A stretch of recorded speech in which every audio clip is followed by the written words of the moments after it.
국경문화의 상달에 노력하여 국민 앞에 경축히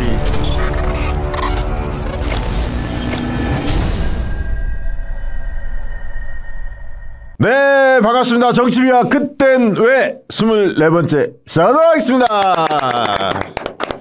장인숙 기자가 운영하는 저널리스트 그리고 최강욱TV, 박시영TV가 함께하는 방송 그땐 왜 24번째 시작하도록 하겠습니다. 천사로 살기가 그래서 이제 흑마사로 오늘 맞췄습니다. 오늘 때깔이 다 딱 맞잖아요. 균형이 약간 때강도 같은데 약간 균형이 칙칙하네요. 칙칙하다 진짜. 내가 흰머리라서 흰 옷을 입고 가운데 앉아야지 이게 되겠구나. 형님 좀 어울리는데 흰머리라. 흰머리에 검은 옷. 오, 이게 약간 신부님 그런 분위기야. 뭔가 좀 성스러워 보이잖아. 네. 기도하고 시작할까? 이런 유형의 신부님은 안 계시는데. 아니요, 신부님들 사나운사는 얼마나 많은데 지랄 발광을 누가 얘기했는데? 대전에 우리 신부님. 예.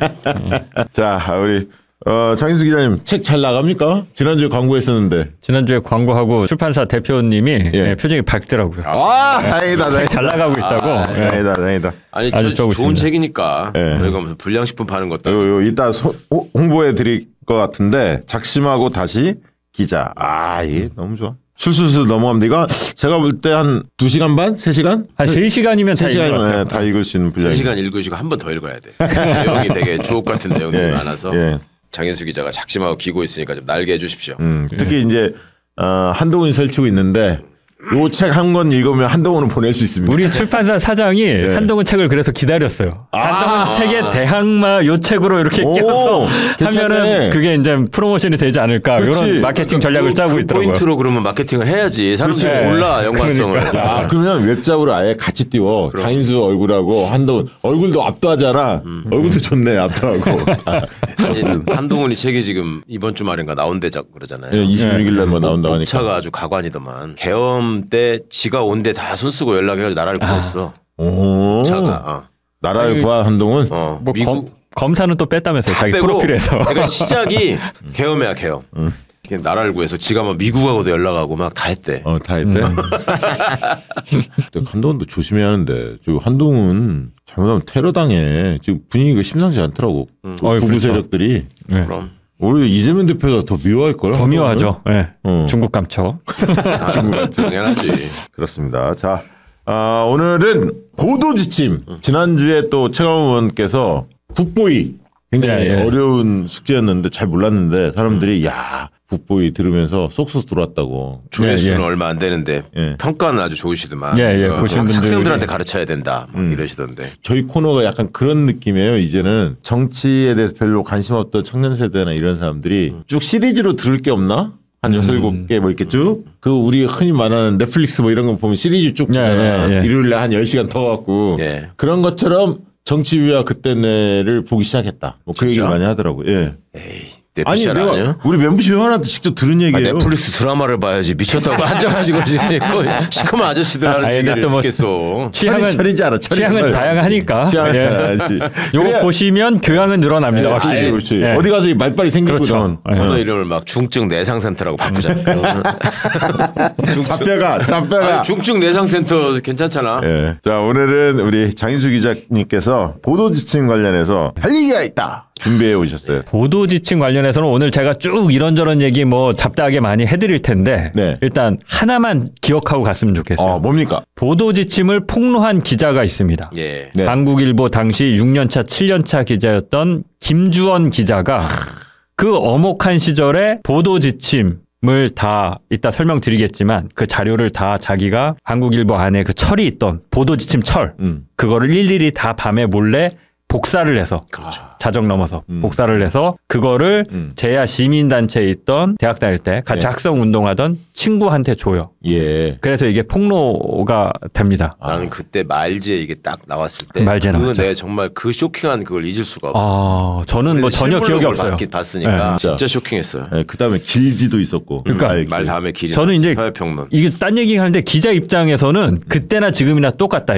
왜냐하면 그때 당시에도 이미 이미 사람들은 보도 지침 비슷한 게 있을 거라는 걸 다 예상은 했어. 예. 왜냐면 신문을 보면 다 똑같으니까. 그렇죠. 방송도 다 똑같고. 맞아요. 땡전 뉴스하고 그렇죠. 신문 다 똑같고 그러니까 네. 저것들이 분명히 위에서 시키는 대로 보도하겠지라고 다들 생각은 했었는데 어떤 식으로 지시가 내려왔는지 그 보도 지침 문서를 다 구해서 1년치, 2년치를 다 확보를 해서 쫙 그걸 보여주는 거죠. 시각적으로. 네. 네. 그때 6년차나 7년차 되셨을 때라고 그랬잖아요. 김주환 네. 기자께서. 근데 네. 언론사에서 어느 정도 돼야지 사람 구실을 해요? 한 5년차 지나면 돌아가는 것도 알고 다 그렇게 돼요? 그렇죠. 그러니까 5년 정도 되면 모든 조직이 마찬가지인데 회사에 돈을 벌어다 주는 연차는 5년차에서 10년차. 아, 네, 기자들도 딱 마찬가지입니다. 이제 한 5년차 되면 이제 기사를 어떻게 쓸 줄 알고, 네, 기자로서의 욕심도 있고. 그렇지. 그래서 네. 5년차부터 10년차 때까지가 가장 열심히 합니다. 왜냐하면 10년차 넘어가면 이제부터 인사로 보상받는 시즌이 되거든요.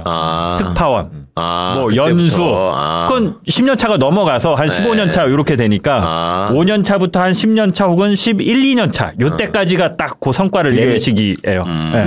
여론조사 업계도 똑같아요. 5년차부터 한 10년차가 가장 어떻게 보면 구하기 어려운 사람들이야.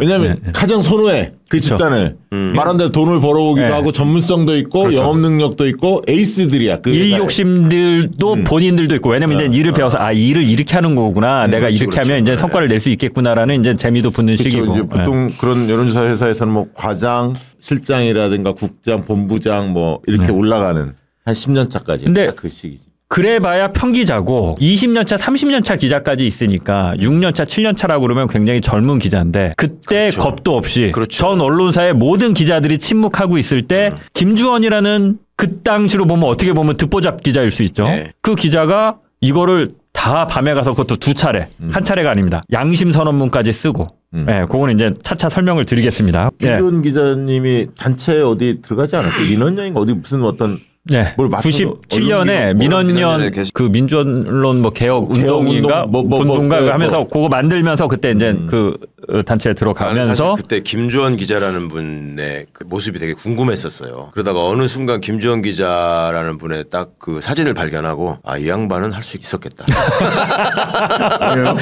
보면은 약간 최강욱 의원과 원만하게 못살게 생긴 스타일이야. 그래서 단골기지 딱 느껴지는 딱 깡다우가 느껴지는 보스가 있으신 분이에요. 근데 이제 왜 김주원 기자를 말씀을 드리냐면 기자 사회에서는 약간 그러니까 뭐라고 표현을 해야 될지 모르겠는데 까방권이 무한대로 갖고 있는 그 전두환의 보도 지침을 폭로했기 그럼요. 때문에 그 어떤 기자든 뭐 보수든 진보든 그 앞에 가면 그렇죠. 한 수 접어야 되고 없던 존경심도 생겨날 수밖에 없는 그런 분이어서 오늘 이제 그거 하나만 여러분들이 제가 미리 말씀드리는데 좀 기억하시면 어디 가서 아까 말씀드린 대로 유식한 척하면서 입 털 수 있다라는 거.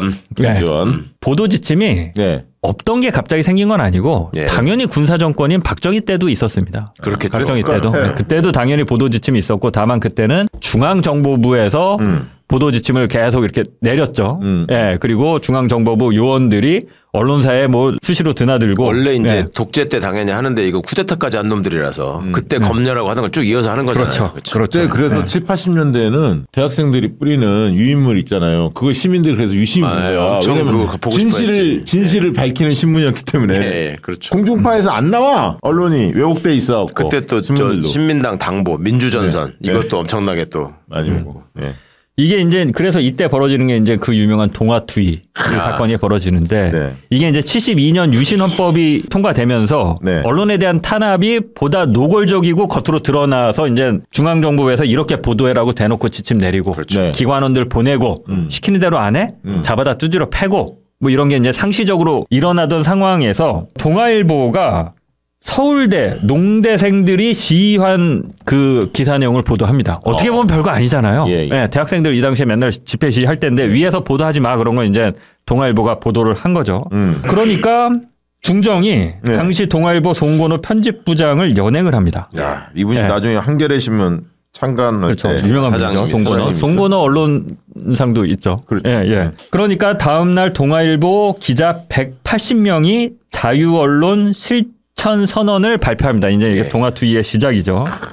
이게 참 멋진데 이 선언에서 어떻게 얘기하냐면 기자들이 오늘날 우리 사회가 처한 미중유의 난국을 극복할 수 있는 길이 언론의 자유로운 활동에 있음을 선언한다. 자유 언론은 어떠한 구실로도 억압될 수 없으며 어느 누구도 간섭할 수 없는 것이다. 자유 언론의 역행하는 어떠한 압력에도 굴하지 않고 자유민주사회의 존립의 기본 요건인 자유 언론 실천에 모든 노력을 다할 것이다. 이제 이런 내용의 선언문을 발표합니다. 그러면서 3가지를 요청을 하는데 신문, 방송, 잡지에 대한 어떠한 외부 간섭도 우리의 일치된 단결로 강력히 배제한다.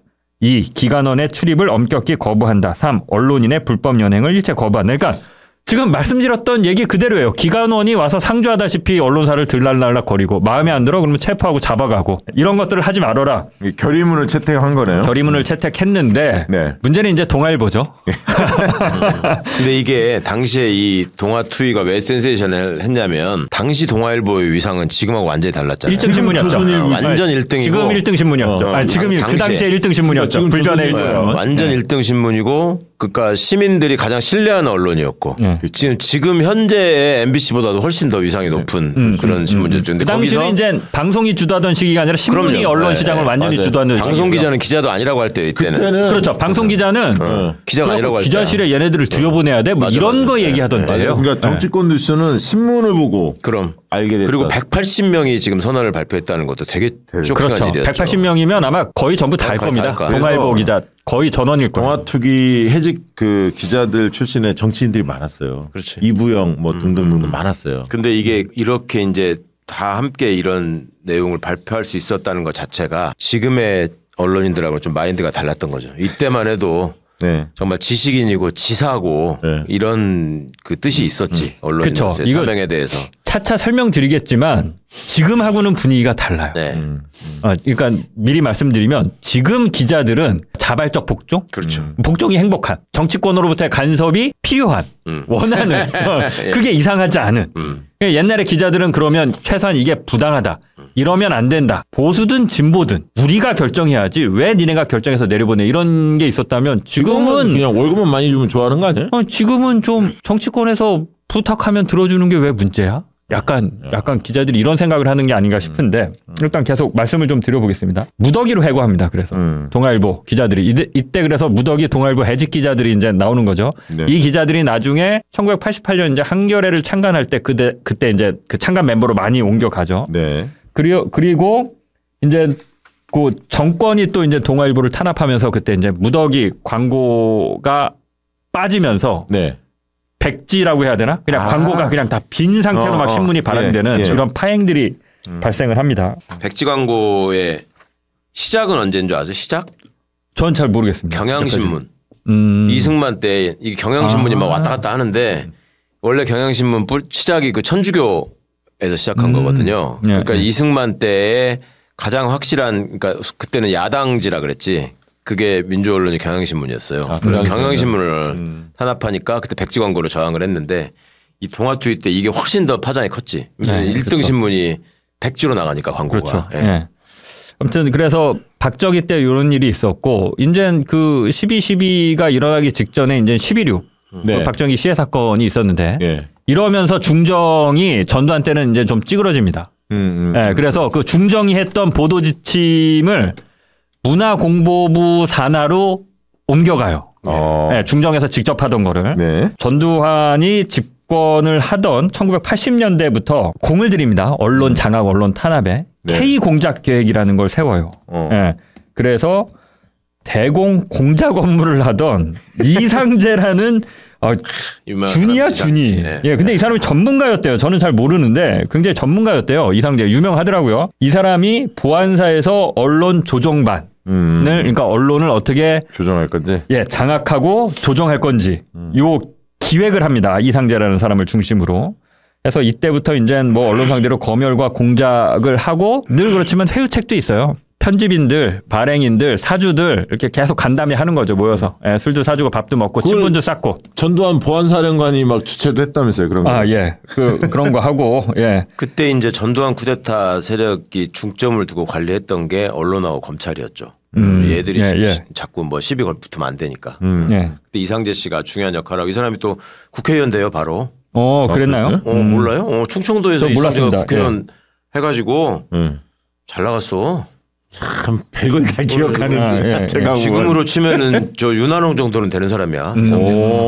그러니까 이 기자들 옛날 기자들 사이에서 이제 이상재가 당시 이렇게 했던 게 유명하더라고요. 예, 저는 이번에 이제 공부하면서 알았는데 이상재가 그 당시에 이제 공작 계획서를 작성하는데 이게 보면 지금 또 블랙리스트랑 비슷해요. 그 이명박 박근혜 때 만들어졌던 블랙리스트. 네네. 그래서 주요 언론인들, 언론사 간부들 성향을 이렇게 쭉 나눠놔요. 예, 정권의 이 12.12 쿠데타에 친화적이냐, 좀 뭐 반감을 갖고 있냐, 뭐 고향이 전라도냐, 쭉 또 이렇게 해놓습니다. 그거 이제 관리하려고 하는 거죠. 그거에 따라서. 이때부터 다 역사적 연원이 있는 겁니다. 이렇게 보면. 그래서 그때 보면 뭐 정권 친화적인지를 뭐 양호, 협조, 희망, 적극, 경계, 소극 이런 식으로 이제 언론인들의 성향을 이제 분석해서 쭉 나눠놓기도 하고 보안사령관이 주최하는 언론 사주 및 편집국장 면담 같은 것들도 계속하고 여기서도 나오는데 뭐 세무조사 이런 거 있잖아요. 그렇죠. 예. 뒷조사. 그것만 하느냐 이제 약점을 잡아야 되니까 감사원 통해서 언론사 세무조사. 예, 세무조사라는 게 또 털면 뭔가는 걸리게 돼 있어. 그리고 이제 경영감사하고 지방 언론들 뒷조사해서 사주들 약점 잡고 이렇게 하는 거죠. 이때 예. 이제 해직되지 않은 동아일보 기자 중에 여러분이 알만한 분이 이낙연 기자라고 있어요. 이낙연. 그 유명한 이낙연. 이때 동아일보 사회부 기자였는데 이번에도 뭐 대선 때 나오려고 한다는데 그 유명한 이낙연 기자가. 이제 이렇게 K 공작 계획 초반에 그래서 이제 이상재가 기획을 해서 언론을 장악하고 길들이려고 하는 이런 공작 계획을 처음에 하고 이후에 이제 본격적으로 언론인 자율정화. 이거 지금 들으면 진짜 쇼킹한데 언론인 자율정화. 그러니까 언론인들한테 강제로 너희들이 지금까지 어떤 그 뭐라 그럴까 애국 시민, 애국 기자로서의 정신이나 사명감이 투철하지 않았어.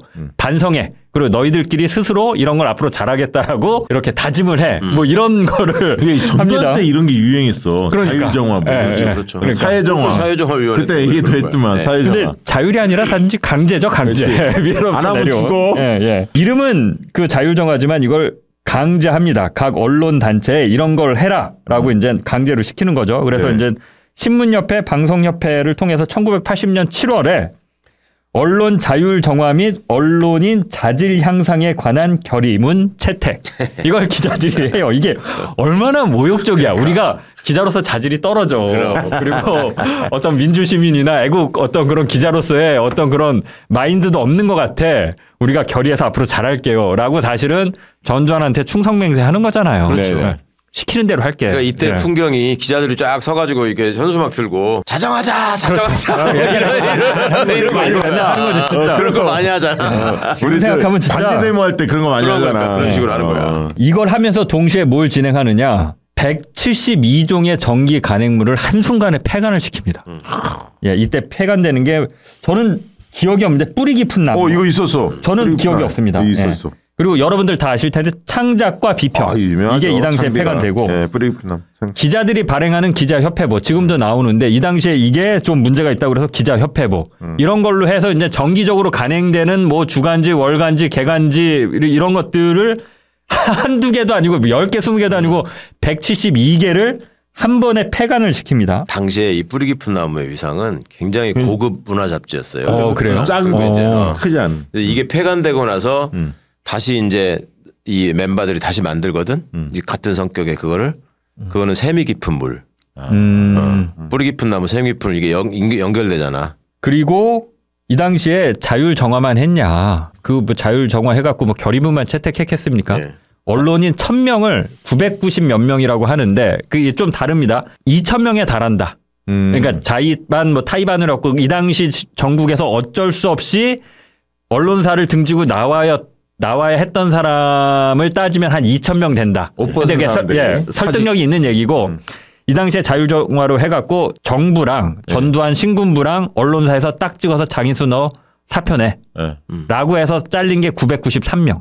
한순간에. 그러니까 1000명의 기자가 거의 같은 날은 아니겠지만 그 며칠 상간으로 그냥 해직 당한 거예요. 이게 놀라울 수치가 아닌 게 지난주에 그러니까 사회정화 보니까 뭐 5급 이상 6,800명. 5,800명인가요? 6,800명. 옷 벗었잖아. 똑같은 거야. 이게 지금 보면 진짜 무시무시한 겁니다. 지금 기자 갑자기 한 언론사든 해갖고 한 10명 상상도 못하죠. 10명만 갑자기 더 나가. 그러면 이게 난리 날 일인데 사회적으로.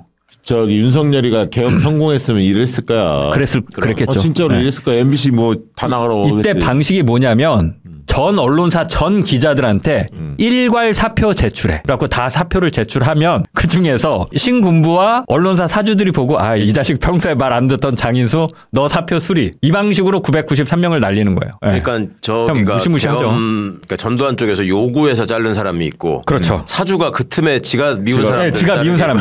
아니 그래갖고 저는 이게 993명이 다 신군부가 찍은 건가 보니까 그게 아니라 신군부가 일괄 사표를 제출했잖아요. 네. 신군부가 찍은 사람은 298명. 그러니까 약 300명.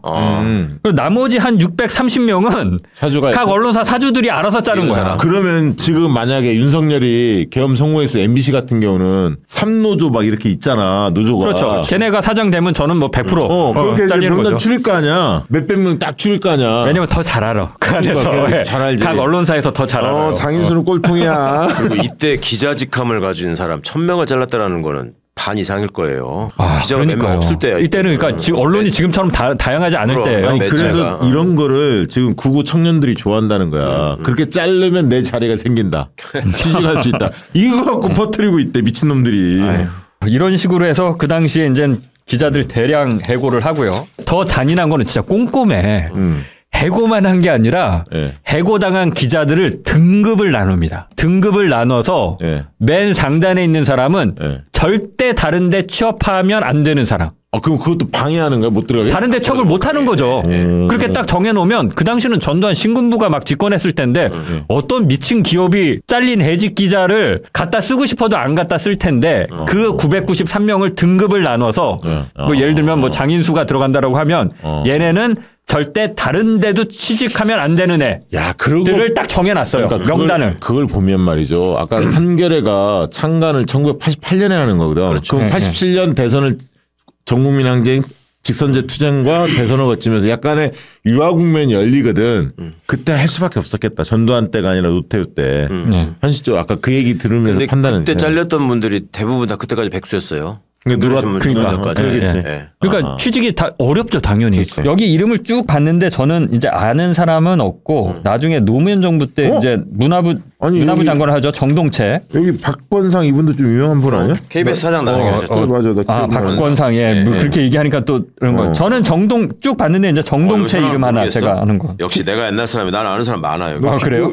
김근도 유명한 사람. 한국일보에 박실이라고 있잖아요. 박실이 이 사람 동작구에서 국회의원 여러 번 했지. 그렇지. 모르겠어. 여기 중앙대 출신이야. 박실.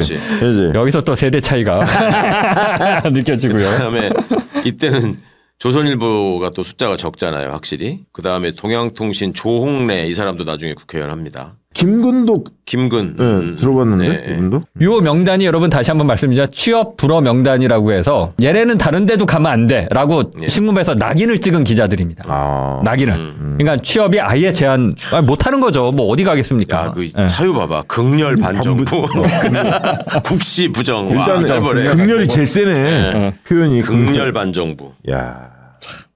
국시를 부정한다는 게 더 센 말이야. 그런가? 이거는 지금 저 통일 이런 거 얘기한 사람들이 국시 부정한 사람이거든. 그러니까 네, 그래서 이런 일이 있었고 넘어가면 이제 여러분들 다 아시겠지만 전두환이 집권하면서 했던 게 언론 통폐합. 언론사를 하루아침에 있던 언론사를 그냥 막 하칩니다, 그냥. 물론 이게 되게 웃긴 건데 지금 생각하면 말이 안 되는 건데 그냥 전남 가면 뭐 전남매일이랑 뭐 전남 오늘신문이 있다 그러면 야 그냥 합쳐 그러면 그날로 합치는 거예요. 그렇게 했더라고 보니까. 그렇게 해서 광주일보가 태어났더만. 그냥 그때 그 1도 1지 정책이라고 그래서 한 도에 이제 지역신문 하나만 놓는. 그래서 그게 아마 이제 통제하기가 편하니까 그렇게 했던 것 같고. 그리고 언론사 숫자가 대폭 이런 식으로 해서 줄어듭니다. 그 다음에 이제 뭐 지난 시간에도 최강호 전 의원님이 잠깐 말씀하셨는데 그 당시에 조중동이 이제 그 방송사를 갖고 있었거든요. 라디오나 이런 것들을 이런 거 다 뺏어서 KBS에 줍니다. 그렇죠. KBS에 줘요. 그래갖고 저는 이번에 저도 공부하면서 알았는데 여의도 가면 KBS 별관 크게 있잖아요. 그게 그 당시에 TBC였는지 그게 이제 동아방송이었는지 아무튼 거기 동아방송 D였는지 아무튼 그게 합치면서 그 재산이 KBS로 간 거예요. 그렇죠. KBS 논한 거야. 텔레비전. 그러니까 KBS 논한 거야. 그거 보면 지금 그 땅값만 해도 얼마예요. 그러네. 물론 KBS가 이제 그 공영방송이어서 그런 재산권을 그냥 자기 사적 이익을 위해서 마음대로 행사하지는 못하지만 어찌됐건 그 여의도 땅값만 쳐도 그거 어떻게 돼요? 그 자리가 동양 텔레비전, 동양 라디오, 그러니까 동양방송, FM 방송 그랬네요. 갖고 있던 재산이 그런 식으로 흘러 들어가는 거죠. MBC와 관련해서도 조치가 이루어지는데 일단 MBC가 저도 몰랐는데 지역 MBC들이 다 있지 않습니까? 지역 MBC는 그 이제 민간 지분 참여들이 꽤 있었는데 이거를 일괄적으로 그 서울 MBC가 다 50% 이상 지분을 강제로 그냥 딱 그렇게 하도록 해요. 지분 조정을 시켜버려요, 그냥. 그러니까 민간의 입김을 없애버린 거지.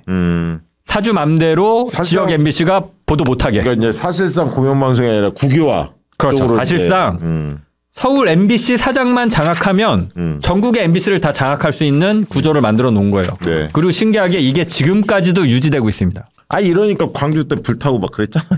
지역 MBC의 소유 구조가 한두 개 깨진 데가 있을 수 있는데 서울 MBC가 다 50% 이상 갖고 있어요. 그래서 지역 MBC 사장을 서울 MBC에서 임명할 수 있는 그 권한이 이것 때문에 그런 겁니다. 법대로 따지면 방문진에서 하는 거죠. 다 하게 돼 있는 이유가 그렇고 이때 제 기억에 그러니까 그 KBS 별관은 그 이병철이 갖고 있던 TBC를 뺏어가지고 한 TBC 사옥이었던 게 맞고 언론 통폐합 직후에 MBC의 대주주가 그때는 방문진이 없었어요. MBC의 대주주가 맞아요. KBS였어. 네, 맞아요. 한국방송광고공사로 대주주가 갑니다. KBS. 그냥 아주 장악하기 쉬운 웃겼지. 통로가 그냥 투명하게 쭉 만들어 놓은 거예요. 고속도로 뚫듯. 한 라인으로. 근데 딱 여기만 장악하면 그냥 전체 방송을 다 장악한 거지. 그러니까 지금은 여론조사 해봤더니 시사인이 여론조사 했는데 정치뉴스의 1등은 텔레비전이 맞아요. 30몇 % 나오던데. 여전히? 근데 2등이 유튜브야. 포털보다도 더 세 유튜브가. 그래서 엎었어. 뉴스를 주로 정치 뉴스를 주로 접촉하는 경로를 조사를 해봤는데 그래서 지금 그래서 이번에 뭐 가짜 뉴스 양상공장에서 뉴스공장도 포함이 되지만 좌파 유튜버들 전부 다 잡아드리겠다고 한 이유가 방송만 이렇게 해서 되는 게 아니다. 유튜버들을 잡아드려야겠다. 이렇게 판단하는 것 같아요. 지금은. 그 윤석열이가 제일 신뢰하는 언론이 또 유튜브니까. 세 군데를 주로 보더만 이봉규 TV, 공병호. 그다음에 뭐 그라운드 C 뭐 이게 세 군데를 주로 본다고 해요. 네, 그래서 잠깐 보시면 그 신화일보가 경향신문으로 흡수되는데 이게 재밌는 게 신화일보 사주가 장기봉 사장이라는 사람인데 저 이거 드라마에서 본 것 같은데 전두환하고 대구공고 동문이래요. 그래서 신문부에 끌려가갖고 그때 보안사나 이렇게 됐을 텐데 야 나 전두환이랑 동문인데 전두환이랑 친구인데 나한테 이럴 수 있는 거야. 근데 그런 게 어딨어 이 자식아. 그냥 통합시켜 버리는 거지.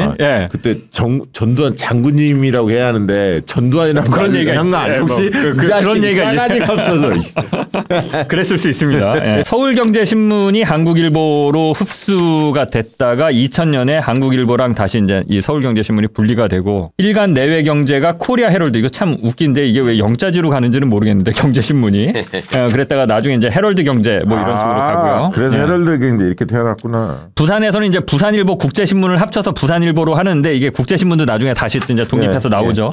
이게 이제 이따 합치는데 이런 식으로 이렇게 나중에 다 독립해서 많이 나옵니다. 그리고 웃긴 게 이때 언론인 세뇌 교육한다고 그래갖고 1900여 명의 언론인을 새마을 연수원에 입수시켜서 또 교육을 합니다. 참 이때 이런 거 많았어요 보면. 진짜 웃기지 않아? 새마을 연수원. 나도 고등학교 때 새마을 연수원 가서 교육받고 왔다. 그래요? 정경환이가 원장이야. 새마을 연수원 원장이. 그럼 뭐 공부 잘하는 사람 뽑아서 한 거야? 그 각 학교에서 한 명씩을 추천하라고 그래가지고 고등학교 전국의 모든 고등학교에서 한 명씩 가는 거야. 그래가지고 거기서 내가 만난 놈들이 꽤 있어. 나중에 서울대에서 만난 거지.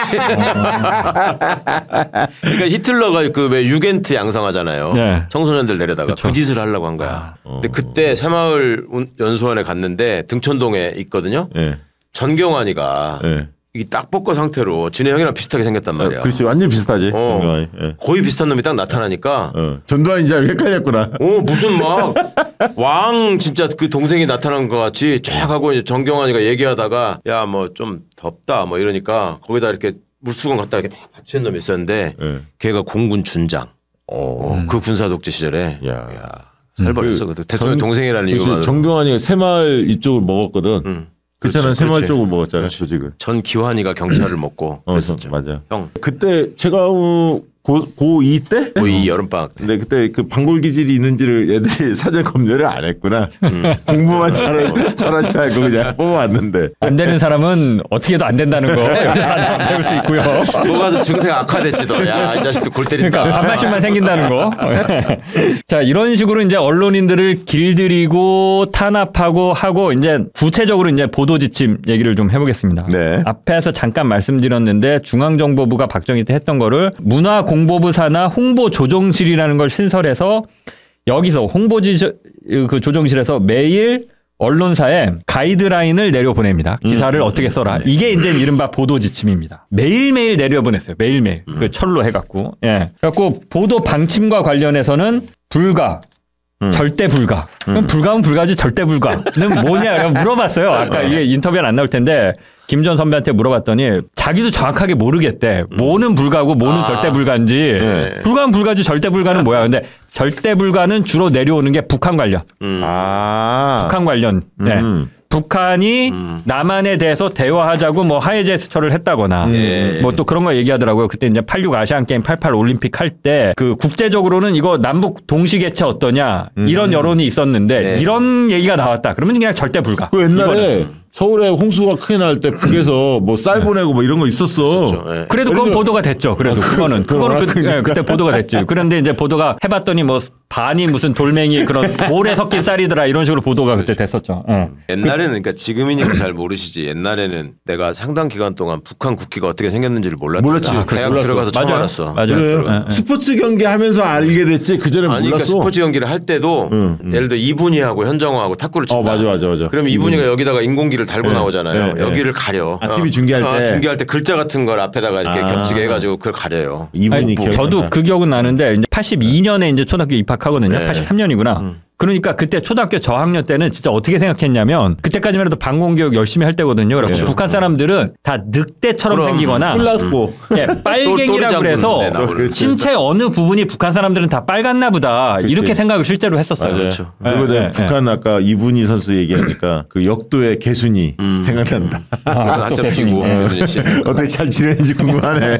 옛날 한국 영화 또리 장군. 아 또리 장군이 생각납니다. 마지막에 이제 막 팔을 벗고 늑대가 나오고 막 이랬던 그렇죠. 거. 늑대 나오고. 그래서 이제 뭐 어떤 기사는 어느 면에 어느 위치에 1단으로 써라, 2단으로 써라, 3단으로 써라. 이것까지 다 정해 줬고요. 어떤 표현을 쓸지, 표현 방법, 어느 단어 뭐 이런 것까지 다 정해 줬고. 이게 언론사 출신 여기 가서 부역한 놈이 있었던 거야. 어떻게 이렇게 자세하게 해, 군인들이. 이거 원래 이제 편집국 권한이죠, 이런 거는. 편집에서 하는 거죠. 편집에서 하는 거죠, 이런 거는. 그게 그래서 김주원 기자가 폭로하게 된 계기가 이어지는 게 그 당시에 편집부 기자여서 이걸 폭로할 수 있었던 거예요. 그쪽으로 내려오니까. 이게 편집부로 내려가는 거예요. 이게 편집과 관련된 거니까. 장인수는 막 정의감에 차서 막 기사를 써서 오늘 이런 일이 있었고 막 집회를 했는데 막 경찰들이 나서 막 때려가면서 막 연행을 했고 막 이렇게 써서 보내는데 편집부에서 다 자를 수 있어요. 그리고 뭐 조그맣게 써라, 조용히 해라, 뭐 너무 흥분하지 말아라, 크지 않게 써라, 눈에 띄게 써라, 이건 돋보이게 써라, 균형 있게 적절하게 이런 것들이 이제 보도 지침에 다 정해서 내려오고요. 방송 뉴스는 어떻게 했냐? 방송 뉴스는 큐시트를 보냈어, 반대로. 거기다가 자기네 큐시트가 나오거든요. 큐시트가 오후에 나와요. 2, 3시쯤 되면 딱 큐시트가 거의 바뀌지 않는 큐시트가 9시 뉴스니까 늦어도 한 3시면 나옵니다. 그럼 9시 뉴스 기자라면? 그럼 보내는 거지. 용산에 청와대. 그렇지. 홍보조정실에 보내고 2군데 보냈어요. 문공부 산하 홍보조정실에 보내고 청와대에 정무수석실에 보내고. 그러니까 사실은 정무수석실에서 정하면 문공부 산하 홍보조정실에서 이제 내려오는 건데. 그러니까 다 이어지는 거예요. 나중에 얘기하겠지만 이정현이 그때 그렇죠. 홍보수석이었지 정무수석은 아니고 아무튼 이렇게 하잖아요. 이게 다 컨트롤하는 거죠. 그러니까 언론 상황은 중요했어. 그러니까 언론인 출신 놈들이 부역하면 더 그렇게 되는 거야, 진짜. 그런 식으로 해서 이제 큐시트 보내서 방송사들은 허락 받고 야 이거 빼 그럼 빼는 거죠. 3허 중에 하나로 허문도가 끼게 되는 게 이런 것 때문에 언론 통계 조선일보 출신 허화평, 허문도, 허삼수 그랬지. 이 당시에 그래서 심해지는 게 이렇게 탄압만 하면 기자들의 불만이 세지잖아요. 한쪽에서는 촌지 관행이 엄청나게 강화됩니다. 당근을 주는구나 돈으로. 촌지. 그래갖고 이거는 그냥 제 경험을 말씀드릴게요. 저는 직접 보진 못한 거고 제가 정확하게 20년 전에 기자가 돼서 통일부 기자실에 나갔는데 옛날 기자들한테 들었던 얘기가 뭐냐면 통일부 기자실은 진짜 별 볼 일 없거든요. 옛날에 통일부에서 뭐 기사 나올 일이 뭐 있어. 뭐 남북관계가 뭐 있다고. 네. 예. 그런 통일부 기자실에도 통일부 기자실은 그 담당이 있었어요. 기자실마다 촌지를 담당하는 부처가 있었어. 근데 통일부는 어처구니 없이 국정원 담당이었던 거예요. 기자들 촌지를 챙겨주는. 그러니까 어떤 현상이 벌어지냐면 통일부는 별 볼 일 없는 기자실인데 그렇잖아요. 남북관계가 없고 뭐 센 기사가 나올 일이 없는데 국정원이 담당하다 보니까 촌지가 센 거야. 국정원이 자기네들이 직접 주지 않잖아요. 그러니까 야 기자실에 뿌려야 되니까 갖고 와. 그러면 다 갖고 오는 거야. 촌지를. 어디서 갖고 오는지는 모르고. 기업들도 가지고 뭐 그러겠지. 그러니까. 그러면 진짜 이렇게 봉투에다 담아 갖고 온대요. 이런 데서 돈을 네. 기자실 이제 그 기자의 이제 총무라고 하거나 이제 간사라고 하는데 거기 주는 거지. 그럼 그거 뿌리는 게 일이었대. 너무 많으니까. 그러니 이놈들이 제대로 기사를 썼겠냐고. 검열들 그리고 이제 조금씩 민주화가 되면서 우린 안 받아요. 그러면 전에서 울었대. 이걸 나보러 어떡하라는 거라고. 나 이거 먹으면 내가 큰일 난다고.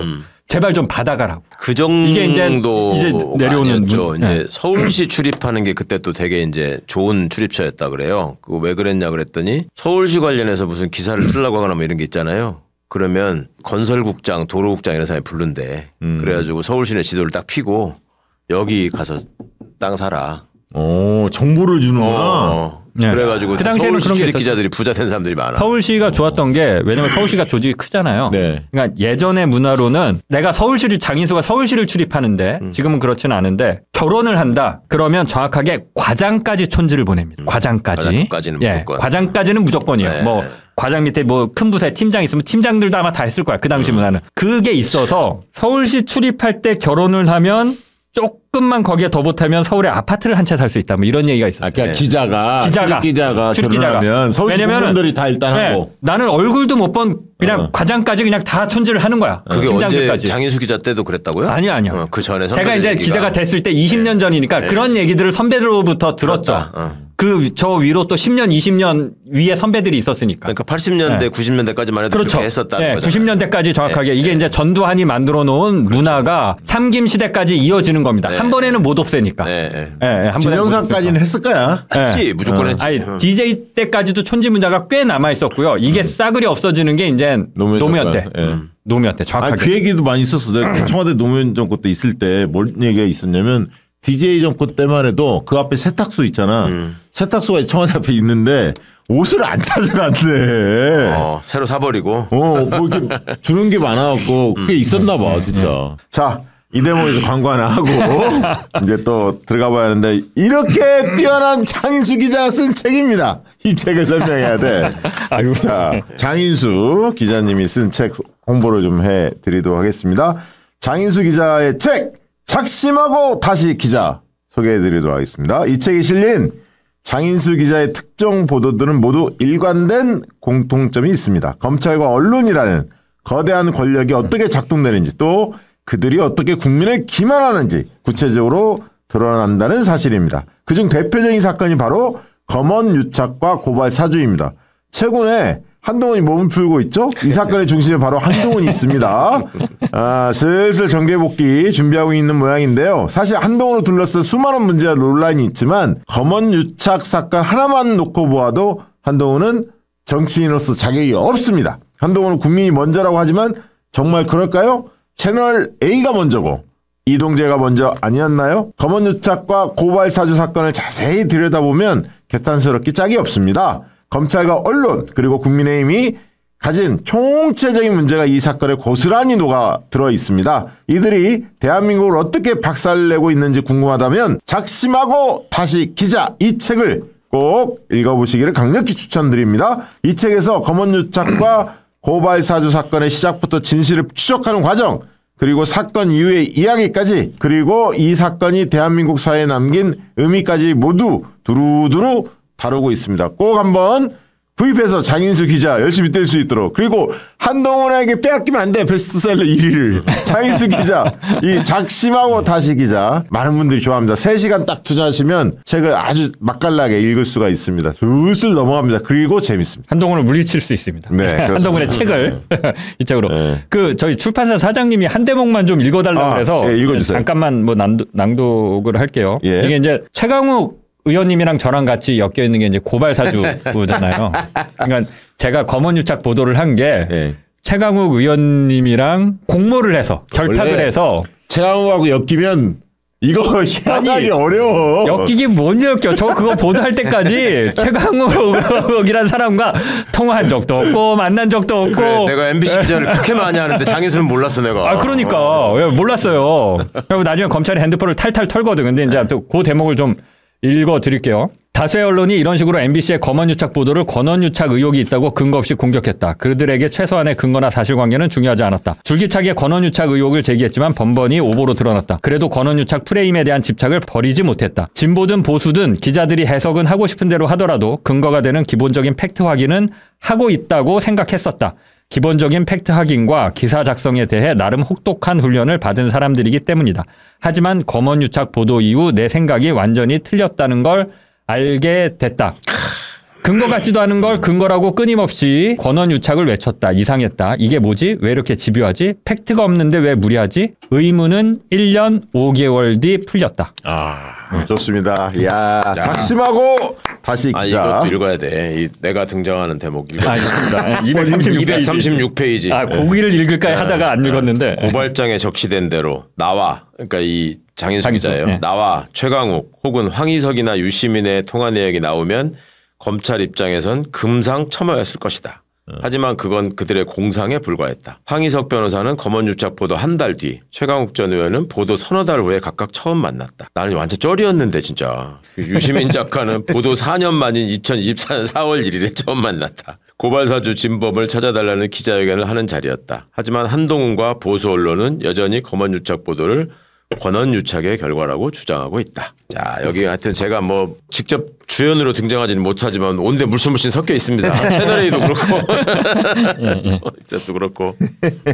자, 토크 좀 이어가시죠. 예. 좀 시간이 없어서 좀 서둘러 보겠습니다. 네. 아무튼 촌지 일행 그리고 심지어 이때는 이제 짧게 넘어갈 텐데 아파트도 지어줬어요. 기자 아파트. 그것도 그렇죠. 강남구 네. 1원동에. 그러니까 기자협회가 시행사 비슷하게 들어가는 거예요. 그래서 처음에 그 담당 부서에서는 아니 이거 기자들한테 어떻게 이렇게 좋은 조건에 땅을 줄 수 있냐 이렇게 반대를 하는데 기자들이 또 정치인들과 직접 커넥션이 그게 무서운 거잖아. 가서 아니 이거 기자들이 좀 먹고 살기 어려워서 하겠다는데 이걸 안 해줘? 그러니까 바로 위에서 내려와서 야 해줘라. 그래서 강남 1원구에 기자 아파트가 생깁니다. 그래서 기자들이 강남에 아파트를 싸게 하나씩 또 분양을 받아요. 그러니까 바로 이런 공무원 아파트, 기자 아파트 같이 있는 거야 이런 동에. 이런 그런 떡고물들을 던져주는 거죠. 전주에도 심지어 기자촌이 있었어요. 그러니까 그렇다고 그러더라고요. 몰라요. 전주에 기자촌 있는 거 몰라? 네. 기자들만 사는 촌이야? 이 전주 사람 맞아 너? 기자촌 문화촌은 알아 몰라? 문화촌은 알지. 나 참 이런 무식한 놈이다. 무식하다니. 전주 사람들이 욕을 해. 기자촌이 전주에도 기자들이 그러니까 땅 불화받아가지고 거기다 집 짓고 살았던 데 있었어. 전주에도 이번에 저는 몰랐는데 이번에 보니까 전주에도 있긴 있더라고요. 있다니까. 자 보도 지침 일부를 한번 이때 대표적으로 그 보도 지침 때문에 보도를 안 했던 게 부천 경찰서 성고문 사건이 있어요. 이게 권인숙 의원 관련 사건이죠. 이거 실제로 그때 보도를 안 합니다. 어떤 식으로 하냐면 사회부장들을 다 데리고 온천에 놀러 가. 그리고 촌지를 줘. 그리고 이거 보도하지 마. 이렇게 되는 거죠. 이게 86년인가 그랬어. 네.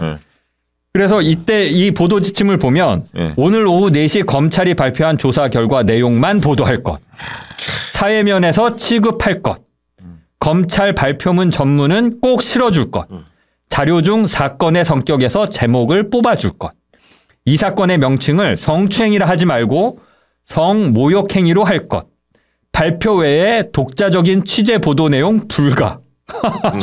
이게 이런 식으로 지침이 내려오는 거예요. 그럼 이 지침대로 기사를 작성하는 거죠. 자, 이런 게 반복이 되다가 이제 중요한 거 이제 김주원 기자 얘기를 마지막으로 좀 마무리를 해볼게요. 김주원 기자가 1980년 4월에 한국일보에 이제 당시는 견습 기자라는 표를 썼는데 견습 기자로 입사를 합니다. 1980년이니까 그 당시는 뭐였냐면 직접 보안사에서 기사를 다 이렇게 빨간 줄 칠 때예요. 네, 네. 그러니까 신문이 나오면 초판이 나오면 견습 기자인 김주원 기자가 그걸 들고 가서 시청에다 그걸 마련해 놨거든요. 거기 이제 와서 기관원들이 상주하면서 와서 이렇게 신문 내려고 하는데요. 쭉 이렇게 그 본을 가져가면 이거 이렇게 그럼 가져가서 바꾸는 거죠. 그걸 견습 기자들이 이렇게 왔다 갔다 한 거예요. 1980년 4월에 견습 기자가 되자마자 김주원 기자는 그걸 한 거지. 회사에 시키니까 어쩔 수 없이. 그러면서 그런 어떤 모욕적인 상황 이런 것들을 이미 다 알고 있었던 거죠. 뭐 새롭게 발견한 게 아니라. 1980년 초반엔 그랬고 이제 전두환 정권이 안정되면서 방금 말씀드린 대로 보도 지침이 내려오고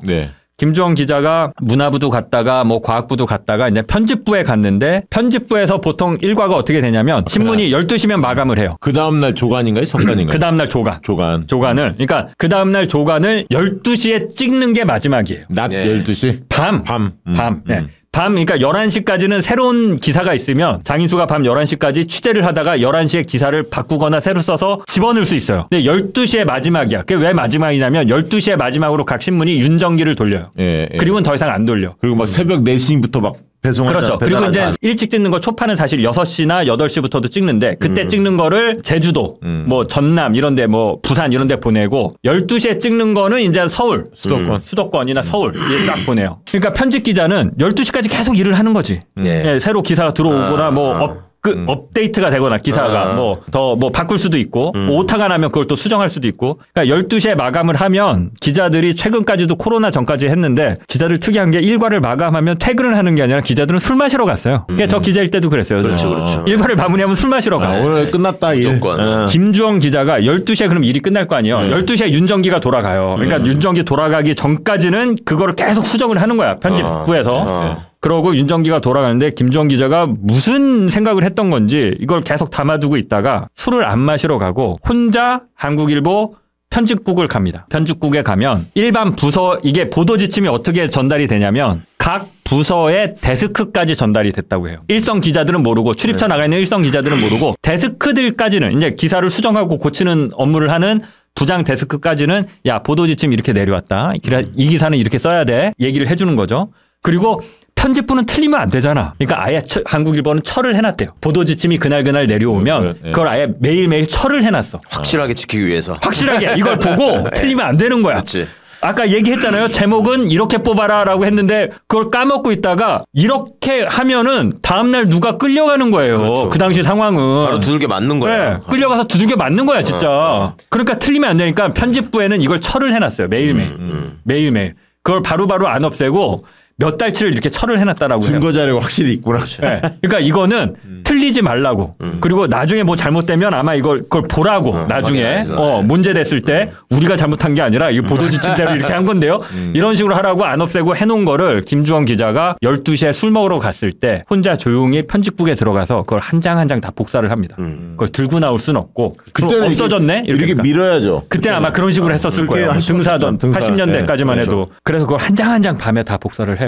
그래서 그거를 갖다 주는 겁니다. 제야 시민단체, 민통련, 그다음에 민언협, 민주 언론운동 뭐 실천협의회 이런 데에다 갖다 주는 거예요. 그러니까 여기서 보고 야 이거 특종이다.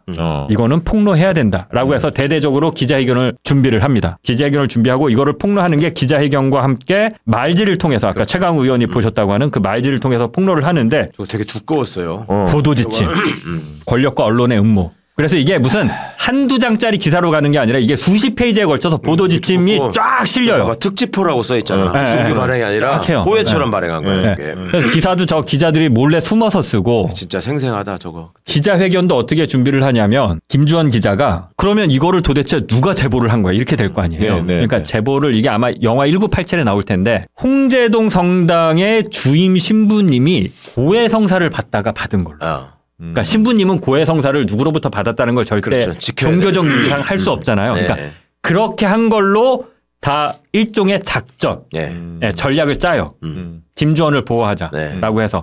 근데 다 드러나지. 그때 군사정권일 때 뭐 하다 보면 도청도 하고 다 하던 때인데 바로 드러나죠. 그래서 이게 폭로가 되는데 요 당시 제가 이제 김주원 기자를 인터뷰한 게 있거든요. 네. 요거 잠깐 인터뷰 영상 보고 가겠습니다. 전화를 오면은 그걸 다 적어요. 몇 장을 복사를 해서 정치부장, 경제부장, 사회부, 편집부 데스크들한테 각 나눠주죠. 그래서 그걸 토대로 참고를 해서 신문 제작을 해라. 한국일보 같은 경우에는 그 내용을 복사를 하면은 한 부씩 만들어가지고 보도의심 사본처를 만들어놨어요. 그 내용을 제대로 볼 수 있는 사람들이 편집부 기자들. 저도 그 당시에는 편집부 기자였거든요. 그 당시에 편집부에서 하면서 보도의심이 매일 내려온 걸 봤죠. 이게 뭐냐. 당시에 이제 가장 크더라는 게 신문이나 보도 내용이 다 똑같다. 그래서 나왔던 것이 이름하여 제도 언론이라는 그 표방이었거든요. 기사를 쓰면 절대로 보도가 안 돼요. 그래 도대체 기자 생활을 왜 하는지, 기자를 왜 하는지 그런 의심이 들 때가 한두 번이 아니었죠. 이것 때문에 우리가 전두환 정권을 제대로 이해하지 못한다는 그런 울분 때문에 이런 것들은 우리 국민들한테 알려야 한다라는 뭐 그런. 네. 자, 저렇게 폭로를 하고 나서 사실 김주원 선배가 보도 지침을 폭로했다 이렇게만 사람들이 많이 알고 있는데 그 이후에도 계속 고초를 겪습니다. 저거 폭로하고 나서 네. 바로 출근하다가 체포가 돼서 남영동 대공분실로 끌려갑니다. 그 당시에 남영동 대공분실은 어떤 데냐면 끌려 들어간 사람들이 내가 살아서 나갈 수 있을까를 걱정해야 됐던 곳이에요. 박종철 열사 고문치사 당한 데가 거기고 남영동 대공분실. 김근태 전 대표가 끌려가서 혹독하게 고문을 당해서 이제 몸이 많이 망가지셨죠. 그 영화로도 나왔잖아요, 남영동. 그게 남영동 대공분실입니다. 네. 거기 끌려가서 두드려 맞습니다. 네, 두드려 맞고 6개월간 구속이 돼 있어요. 근데 1심에서는 집행유예로 나오긴 합니다. 그리고 2심과 대법원은 나중에 1990년대로 넘어가서 이제 다 무죄가 나오는데, 자, 여기까지는 사람들이 많이 아는데 당시에 진짜 신문사 사절들도 치졸했던 게 바로 복직을 안 시켜요. 구속에서 나오고 나서. 무서운 거지 뭐. 무서운 거기도 하고 이런 기자 데리고 있어봐야 좋을 게 없지. 근데 이제 복직이 되긴 됩니다. 네. 1987년 60항쟁 있고 나서 어느 정도 민주화 분위기가 만들어지니까 예. 한국일보에서 복직을 시켜줘요. 구속되고 이제 좀 있다가 바로 복직은 못되고 한 길지는 않았던 것 같은데 몇 달 있다 이제 복직이 되는데 김주원 기자가 대단한 게 복직이 되고 나서 야 이게 내가 생각해보니까 이런 문제가 되풀이 돼도 기자들이 침묵할 수밖에 없는 이유가 우리가 노조가 없어서 그렇다. 라고 그래서 한국 그 레거시 미디어 중에는 최초로 언론사 노조를 창립합니다. 한국일보에서? 한국일보에서. 네. 노조를 만들자마자 한국일보 측에서 강제 휴직시킵니다. 너는 기자 하지 마. 라고 해서 강제 휴직을 시켜요. 그래서 또 강제 휴직에 들어갑니다. 고난의 연속인 거예요. 네. 그래갖고 강제 휴직을 한동안 하다가 한국일보에서 다시 복직을 시켜주는데 그때 아까 보면 한국일보가 어디죠? 그 한국경제신문이랑 합쳤다라고 했잖아요. 네. 한국경제신문 쪽으로 보내요. 김주원 기자를. 한국일보 기자를. 정치기자 못 쓰게. 네, 그쪽으로 그래서 또 복직을 합니다. 이런 순환의 과정이 있어요. 그리고 대단하신 분이에요. 예, 여러분들 혹시 온산병이라고 아세요? 최강욱 의원님은 왠지 알 것 같은데 온산병. 그 무슨 공해 뭐 이런 거 맞아요. 아니에요? 예, 네. 울산 온산 위쪽에 온산? 예, 온산이라는 그 네. 공업지대가 있었는데 네. 울산 북쪽에 그 일본으로 따지면 이따이따병이나 뭐 그렇죠. 미나마타병. 네. 예, 한국 네. 버전이라고 생각하시면 돼요. 근데 이게 온산병이라고 최초로 공단에서 발생한 그 지역민들만 겪는 특이한 환경병. 네. 이게 온산병이라고 그래서 김주원 기자가 과학부에 있을 때 이거를 특종 보도합니다. 온산병을. 그래서 본인의 최대 특종이나 했던 걸 뭐냐고 물어보니까 이 온산병을 말씀을 하시더라고요. 그러니까 이런 기자 생활을 했던 분이에요. 그래서 여러분들 말씀드렸지만 이제 김주원 기자는 기억하자. 보도 지침. 그럼요. 예. 좋습니다. 그리고 상재 이 보도 지침의 폭로가 6월 항쟁의 가장 큰 도화선 중에 하나예요. 네, 역사적으로 이걸 보면 알고 도화선이 되죠. 그럼요. 네, 박종철 고문치사 사건으로 이어지면서 전국적으로 이제 국민들이 분노하게 되는. 예. 이 대목에서 사적으로 좀 분노하는 대목이 이게 당시의 군사독재 정권 입장에서 얼마나 치명적이고 위험한 사건입니까? 그러니까 소위 정치적 사건으로 만들어가지고 학살을 내야 되잖아. 근데 그때 김주원 기자가 선고받은 형이 징역 8개월에 집행유예 1년이에요. 징역 8개월에 집행유예 1년. 이게 내가 얼마나 흉악범인지를 알 수 있어. 내가 징역 8개월에 집행유예 2년이잖아. 여기보다 2배 높아. 그 다음에 전두환이도 징역 8개월에 집행유예 1년이어서 죽기 전에 그 명예훼손 사건으로 재판 받았던 거. 네, 윤석열 정권이 그만큼 혹독한 거야. 아니 뭐 내가 그만큼 흉악한 거지. 강용석이가 도도만 가지고 뭐 왜 저 성추행 당했다고 해가지고 돈 뜯어내자 해가지고 최근에 그 형 확정됐잖아요. 얼마인 줄 알아? 걔 형이? 얼마예요? 징역 6개월에 집행유예 2년이야. 다 나보다 못해. 내가 얼마나 흉악범인데. 자, 광고 하나 하고 윤창중 뭐 이런 것도 좀 들어가 봐야 하니까. 자, 오늘 광고 두 번째 광고는 오가픽 소개를 좀 해. 야, 이거 너무 맛있어. 이거 너무 맛있어. 너무 맛있어. 오늘부터 너무 맛있어. 윤석열, 이거 오타 아니죠? 일부러 이렇게 적어주신 거지 사장님이. 윤석열 헌법재판소 파면 인용 기원 특별 이벤트를 시작한다고 합니다. 여러분들 요거 좀 기억하셔야 되고요. 약초하기로 조선행 박사가 40년 연구하여 가시오가피 열매 세계 최초 품종 특허 열매 추출 특허로 농축 발효한 명실상부 최고의 명품 오가픽 건강 음료입니다. 제가 이거 요새 이거 좀 먹고 있거든요. 오가피 콤부차의 주원료로 사용하는 가시오가피 명나라 본초 강목. 하나 더 먹어야지. 본초 강목 볼 때마다 이거 한 묶음의 가시오가피를 얻은 것은 한 수레의 황금을 얻는 것보다 낫다. 이렇게 본초 강목에서 얘기하고 있다고 하고 동의보감에서는 신선의 약이다 소개했고 러시아 올림픽 대표팀이 경기력 향상, 집중력 향상을 위해서 요거를 먹었다고 하고요. 또 러시아의 우주 비행사 특수부대들이 이 오가피를 복용을 했다라고 이렇게 뉴사이언스 학술지에 발표가 되기로 했습니다. 이 가시오가피 효능으로는 면역력 강화, 자양강장, 만성 피로 회복, 향산화 작용, 심혈관 건강, 간 건강, 신경 안전, 스트레스 완화, 식물성 프로바이오틱스, 뭐 소화 기능, 배변 활동, 장 건강 탁월한 효과가 있고 이거 숙취해소 해도 좋아요. 그래요? 진짜로. 갈증 해소, 숙취 해소 다 좋습니다. 동의보감에서 남성은 발기부전, 여성은 음부 소양증을 개선한다고 하였습니다. 이게 제가 과학적인 건 아닌데 사실은 이게 이제 여기 와서 일주일에 한 번씩 먹었잖아요. 대표님이 저희 사무실로 이거 한 박스, 두 박스를 보내줬어요. 이명수 기자랑 같이 먹으라고. 그래서 제가 이거를 시킨 대로 매일 하루에 2번씩 먹어요, 실제로. 좋아요, 이거. 진짜 좋아요. 저 약간 좀 오늘 생기 있어 보이지 않나요? 이거 하는 게, 진행하는 게 약간 에너지 있어 보이지 않습니까, 여러분? 아니, 진짜 제가 잘은 모르겠는데, 최근에 다른 변수는 없는데, 삶에 활력이 살짝 생겼어요. 실제로. 근데 이것 때문인지 제가 뭔지는 모르겠는데, 변수는 이거 말고는 없어요. 일주일 전부터 이거 제가 매일 하루에 2포씩 먹거든요. 진짜 오가피가 좋아요. 근데 맛있어. 일단 맛있어. 그러니까. 제가 뭐 방송하는 사람으로서 이제 과학적 근거는 없습니다. 근데 이제 제가 다른 변수는 없고 매일 하루에 2차례씩 먹는데 그래서 그런지 제가 요새 요거 약간 활력이 돕니다. 다행이다. 활력이 돌아요. 일입니다. 그렇고 자 이제 요거 절대 그 첨가제, 방부제 이런 거 없이 완전히 천연 원료로만 했다는 거. 그래서 이제 냉동 보관, 차갑게 해서 차갑게 드시면 드시고 맛있습니다. 공복에. 저 진짜 목마를 때 하나씩 먹거든요. 목마를 때 먹으면은 이게 약간 갈증 해소나 청량감의 또 느낌도 줍니다. 그래서 좋고요. 갈증 해소로 먹기에는 가격은 살짝 한다는 거. 하지만 좋은 거예요, 하지만 이거 드시면 굉장히 숙취해소에 좋다고 후기를 남기셨네. 맞아요. 숙취해소 좋다니까. 숙취해소는 제가 술을 안 마셔서 정확하게 모르겠어요. 제가 어제 먹었잖아. 좋아 이거.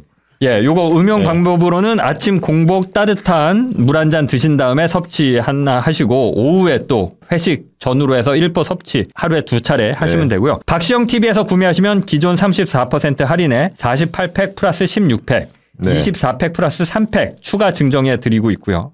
이번 기회에 가시오가피의 놀라운 효능 경험해 보시기 바랍니다. 그러니까 이게 지금 한 팩에 한 1,500원 꼴 정도 합니다. 그렇게 비싼 건 아니네요. 비싼 건 아닙니다. 한 팩이 1,500원이면 뭐 그냥 편의점에서 음료 하나 딱 그렇죠. 그 가격입니다. 커피 하나 사 먹는 돈도 안 되네. 냉장 냉동 보관하시면 됩니다. 오가픽 콤부차 많은 분들 꼭 한번 찾아주시기 바랍니다. 또 민주당 당원이에요. 이재명 대표 그러니까 열심히 돕는 더민주 혁신회의 또 소속이고. 윤석열 아니 이거 이명수 기자 먹으라고 딱 보내주시는 거 보고 이 사장님은 이게 어쩔 수 없는 어쩔 수 없는 그쪽 성향이시구나 딱 바로 느낌이 왔습니다. 이제 우리가 전두환 뭐 이때까지 좀 살펴봤는데 그 뒤에 뭐 보도 지침 관련해서 짧게 좀 정리해 주시면 짧게 한번 해보겠습니다. 이게 이제 보도 지침이 앞에서 말씀드렸지만 최근에 윤창중 관련 KBS 보도지침 이제 물음표를 달게요. 이걸 보도지침이라고 하기는 어렵고 네. 윤창중이라고 아시죠? 예. 박근혜 정부 때 그때 대변인이었는데 미국 가서 난리 쳤잖아요. 바지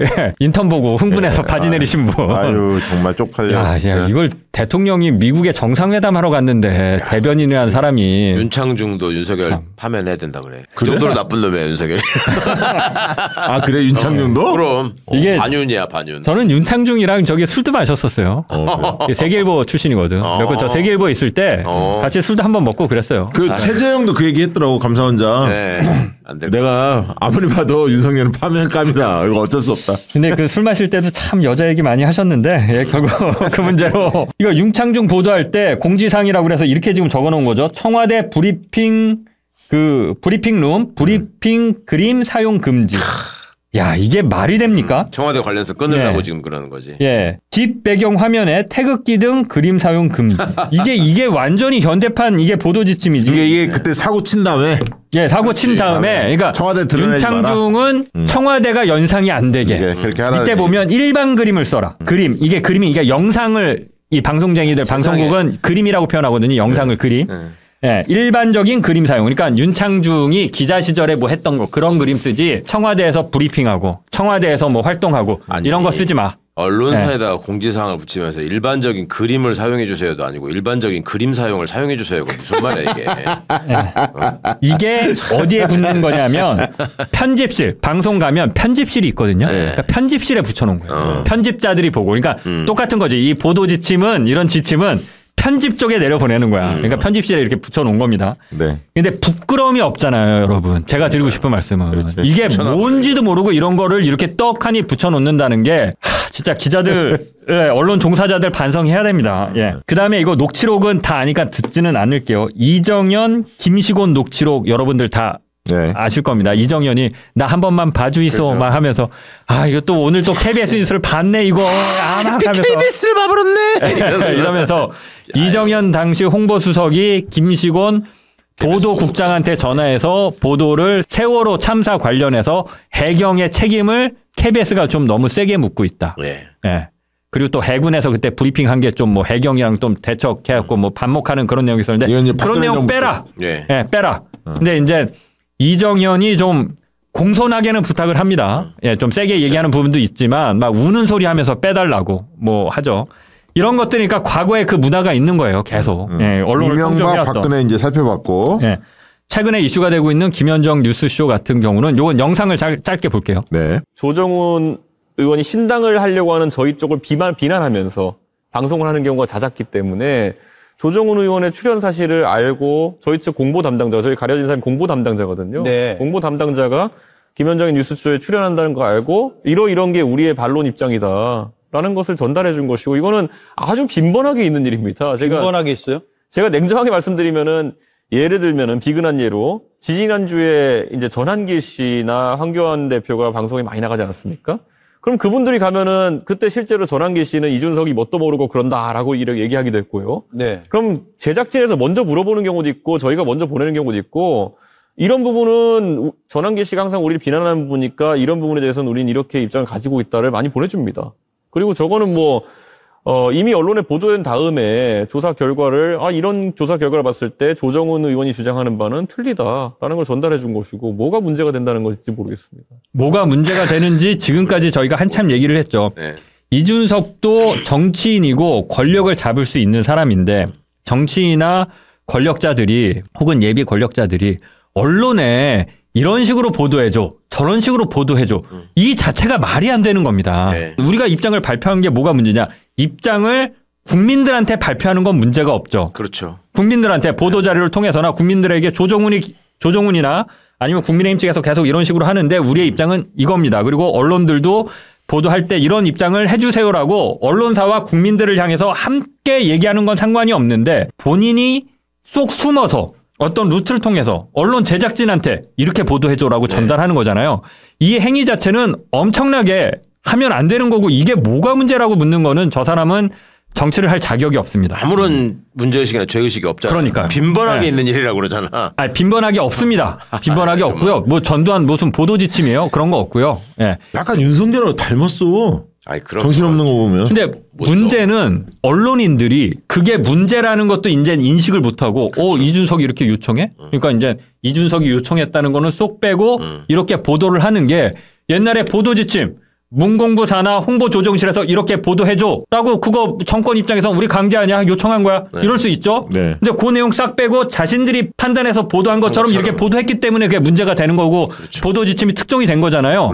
이준석의 행위가 강도만 약해졌을 뿐 보도지침의 행위와 뭐가 달라요. 권력만 좀 더 약하고 보도 폭넓게 안 했을 뿐이지 언론에다 대고 자기와 친한 언론인들에게 직접적으로 이렇게 요청해줘 라고 하고 언론사와 본인은 소통 과정을 숨기고 이게 부도덕한 거거든요. 이게 문제가 없다. 뭐가 문제인지 모르겠다. 이거 썸네일 나왔어. 하버드까지 가서 공부했는데 하버드 가서 다시 공부하세요. 예, 언론의 자유가 미국에서 어떤 개념으로 받아들여지는지 그거를 모르지 않을 텐데 왜 저런지 모르겠어요. 그동안에 이준석하고 인터뷰하는 여러 방송들을 보면은 왜 물어봐야 될 민감한 질문을 피해가는 경우가 아주 다반사잖아요. 그럼 미리 사전에 다 조율한다는 거잖아. 그리고 이준석이 딱 피해가서 얘기하잖아. 그럼 꼬치꼬치 더 물어야 하잖아. 그럼 뎁스를 안 들어가.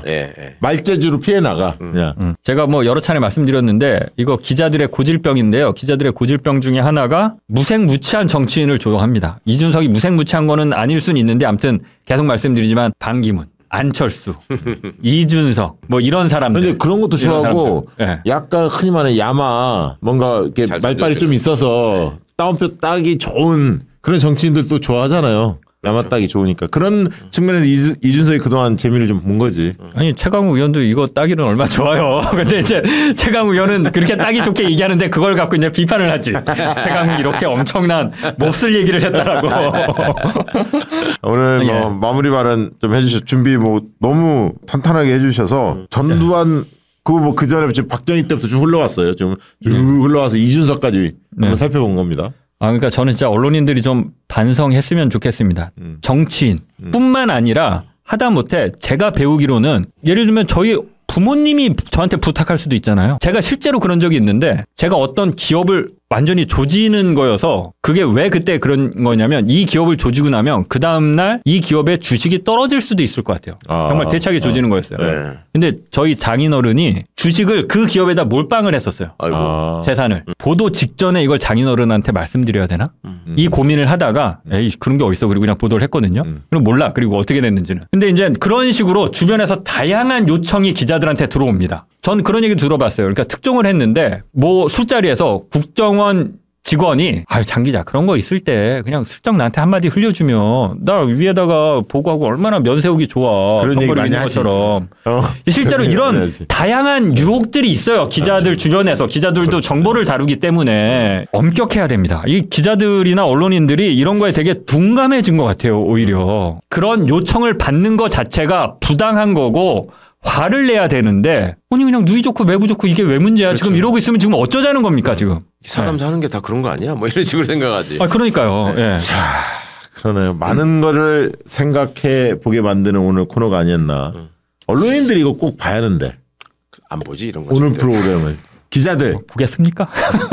최근에 그런 얘기 들었어요. 그 정치부에 가서 고참 기자가 이게 젊은 기자들이 왜 국힘의 지금 이런 황당한 극우 찬양 행태에 대해서 왜 비판적인 관점에서 기사를 못 쓰느냐. 그리고 왜 그거를 양비론처럼 취급하느냐라는 문제의식을 가지고 애들하고 얘기를 해봤대. 국힘 예를 들어 나경원이 무슨 헛소리를 개소리를 하면 그걸 물어봐야 되잖아요. 지금 그걸 왜 안 물어보냐 그러니까 그걸 일단 물어보면 꾸미에서 배제가 되고 불편하게 해가지고 우리 나중에 기사 받아야 되는데 그거 못하게 한다라는 거고 그다음에 밥 먹는데 안 데려간다 불편하다고 그런 답을 하더라는 거야.